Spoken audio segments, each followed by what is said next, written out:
The anime opens with a group of people standing before the towering gates of the Demon Lord's castle. The atmosphere is tense as the young hero steps forward and asks his companions if everyone is ready. The party's mage confidently replies that they are fully prepared, explaining that she has thoroughly studied every known ability of the Demon Lord. Turning toward the hero, she reassures him that victory is certain. Encouraged by her words, the boy urges everyone to move quickly so that he can finally defeat the Demon Lord. As the massive gates creak open, the group advances into the castle. Before they can go any farther, one of the Demon Lord's subordinates appears before them.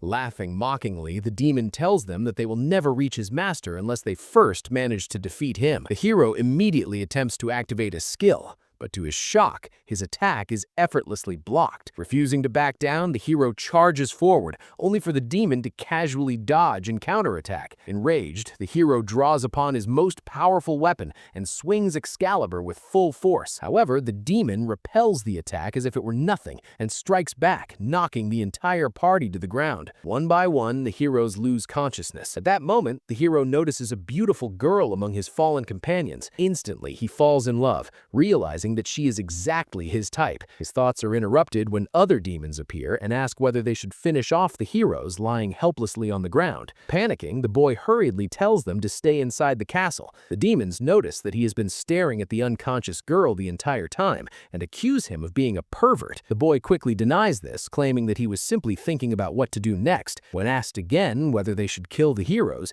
he refuses and explains that he intends to take them to a nearby human village instead. His companions warn him that he will certainly receive a serious scolding for his actions, but he does not care. As the heroes are carried away, he feels only sadness, knowing that he has had to part from the girl he fell in love with at first sight. 1 month later, the protagonist, Yaoki, is summoned before the Demon Lord. He is questioned about why the heroes' party continues to return and challenge the castle, despite repeatedly losing. The Demon Lord asks how many times this has occurred, and Yaoki calmly replies that it has happened 13 times. One of the Demon Lord's right-hand men laughs, mocking the heroes for being so weak that they lose repeatedly to someone like Yaoki. The Demon Lord then asks why Yaoki has not simply killed them. Yaoki responds dismissively, stating that insects like them are not worth killing. Even so, the Demon Lord insists that it would be better to deal with them properly. Yaoki realizes that the others fail to understand the danger posed by that hero party. He knows that they possess the potential to defeat the Demon Lord. Deciding to take responsibility, Yaoki resolves to personally put an end to them. As he leaves the room, he reflects on the consequences of letting the heroes escape again. If he fails, the lives of his friends could be endangered. His power is overwhelming,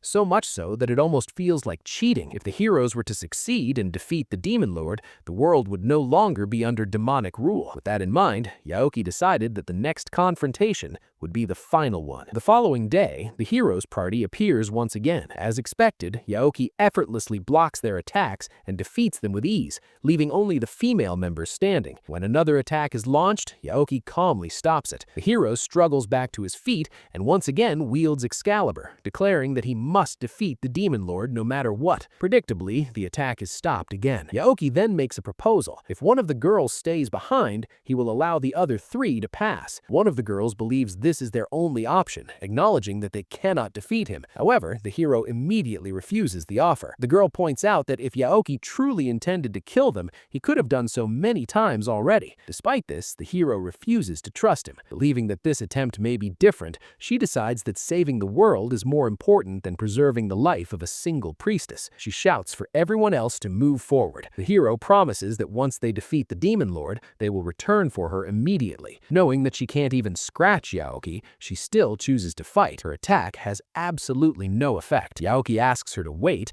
and then reveals that he fell in love with her the first time he saw her. He confesses his feelings and asks if she will go out with him. The girl becomes flustered and immediately rejects him. Devastated, Yaoki declares that he will end his own life, stating that nothing else holds meaning anymore. The girl assumes he is joking and tells him to stop, but Yaoki insists that he is serious. Even if he continues living, he will remain trapped in that place forever, forced to attack human cities and villages, something he has no desire to do. The girl accuses him of lying, saying that demons are cruel by nature and that the Demon Lord himself seeks the destruction of humanity. Yaoki then reveals the truth, Despite his demonic appearance, he reincarnated from another world and is human at heart. Confused, the girl asks why he continues to obey the Demon Lord when he has the power to defeat him easily. Yaoki explains that if he were to defeat the Demon Lord, he would simply become the next one, something he desperately wants to avoid. As a result, he has lived in isolation every day. He admits that until the moment he saw her, he felt empty. It was love at first sight,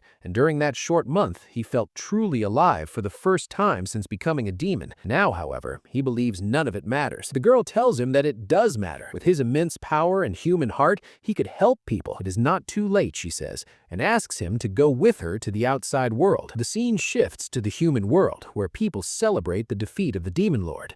As the festivities continue, Yaoki tears off his own horn so that he can safely enter the city and reunite with his beloved. The people thank him for his efforts. Yuga, the hero, realizes that their victory was only possible because Cecilia convinced Yaoki to let them pass. Even so, the girl standing beside Yuga cannot hide her jealousy. Upon entering the city, Yaoki registers at the Adventurers Guild. The receptionist admits that he doesn't remember the procedure very well and registers Yaoki as rank F. He explains that rank S is the highest, and by completing quests and building a reputation, Yaoki can rise through the ranks. Normally, it takes about a month to advance from rank F to rank E. The man introduces himself as Clayman, warns Yaoki not to lose his documents, and wishes him good luck. On his very first day, Yaoki already manages to rank up, determined to earn money and live a normal life. Once he achieves stability, he plans to confess his feelings to Cecilia once again. He resolves to do everything he can to succeed. The next day, rumors spread throughout the guild about an adventurer ranking up at an unbelievable rate. When Yaoki comes to accept new quests, the receptionist grows irritated and demands to know who he is. Yaoki replies that he is just a normal adventurer,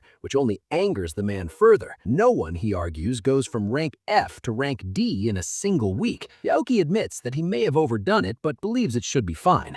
An investigation reveals no signs of fraud. Suddenly, Cecilia appears and asks the receptionist to cancel Yaoki's request, summoning him to her home instead. Upon arriving at the mansion, the guards become upset that she brought a man with her and question why he is riding in the same carriage.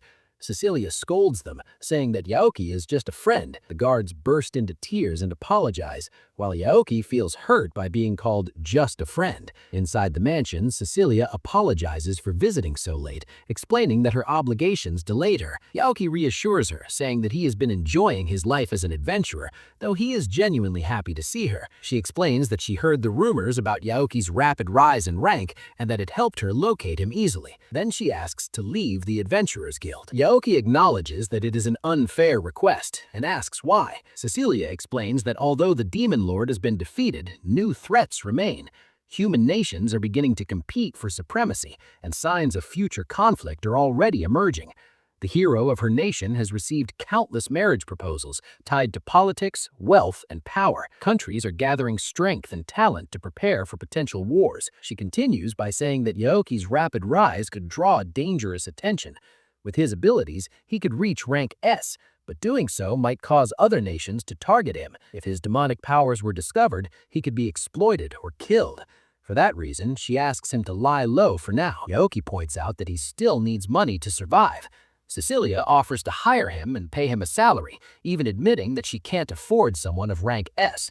Still, she promises to do everything she can and asks him to accept her offer in the name of world peace. Yaoki only asks her not to bow her head to him. He states that he would never accept a proposal from another country, no matter how young or beautiful the woman. Among all women, only Cecilia exists for him. Hearing this, she laughs and apologizes, realizing her concern was unnecessary. She concludes that there is no issue with him continuing as an adventurer, and Yaoki resolves to act discreetly. At that moment, another woman enters the room, Cecilia's mother, Celia Aquarian. She apologizes for the guard's behavior and explains that Cecilia has been receiving many marriage proposals, including one from the hero himself. Yaoki becomes irritated, but Celia reassures him that Cecilia Cecilia rejected them all. She then directly asks Yaoki if he wants to marry her daughter. Embarrassed, Yaoki replies that he already confessed once and was rejected. Now he is working hard as an adventurer, and once he can live a decent life, he plans to confess again. Celia approves of him, saying she would never give her daughter to the wrong person and only wants Cecilia's happiness. Before leaving, she asks Yaoki to get along well with her daughter. As Yaoki leaves the mansion, Cecilia realizes that her mother liked him very much. Thus, the first episode comes to an end.